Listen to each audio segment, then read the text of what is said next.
When I started looking at recliners for my parents, I kept hitting the same wall. The pictures online showed these massive leather chairs looking like throne-sized comfort zones, but the reviews were full of people saying the seats felt stiff, the lift didn't work smoothly, or the heating was just a gimmick.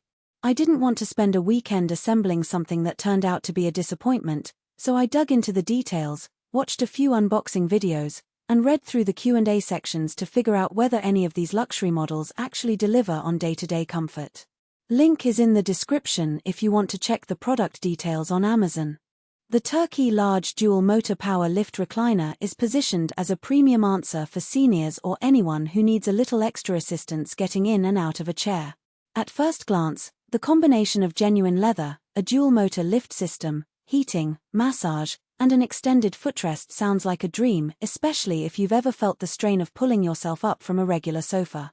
But the real question is whether all those features work together in a way that makes the chair genuinely useful, or whether they're just a collection of buzzwords that look impressive on a product page. Let's start with the lift mechanism, because that's the feature most people care about.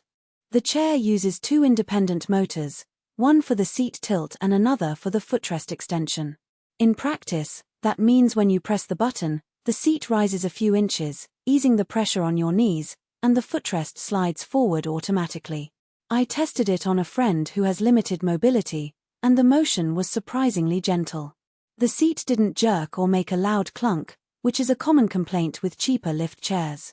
The dual-motor design also means the footrest can stay extended while the seat remains at a comfortable angle, which is handy if you want to stretch your legs without having to readjust the whole chair.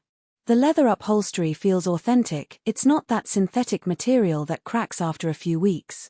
It's supple, and the stitching is neat. The downside is that genuine leather can be a bit warm in summer months, especially if the room temperature is high. If you live in a hot climate, you might find the leather surface a little sticky after an hour of sitting. The heating function tries to offset that, but it only works when you activate it, and the warmth is modest, more of a soothing breeze than a hot soak.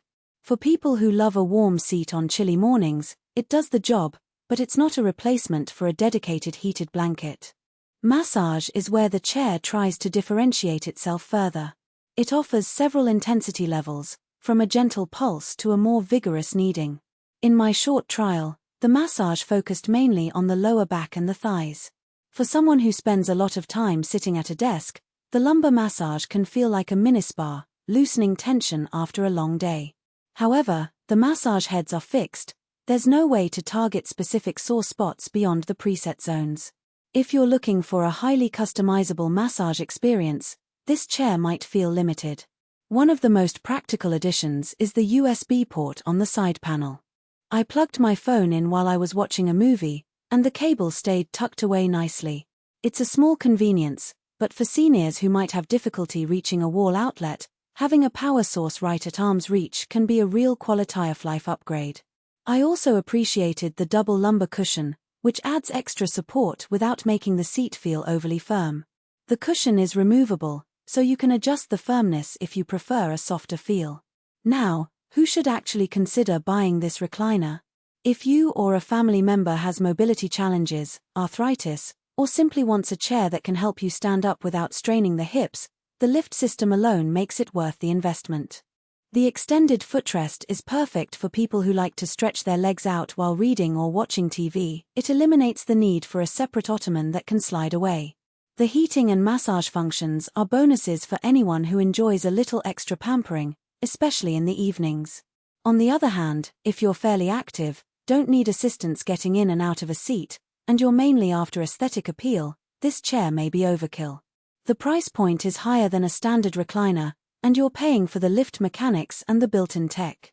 If you're comfortable with a regular sofa and just want a simple recline, a cheaper model will get you there without the added weight and bulk. The chair is also fairly large, it needs a dedicated space, and the footprint can be an issue in smaller apartments.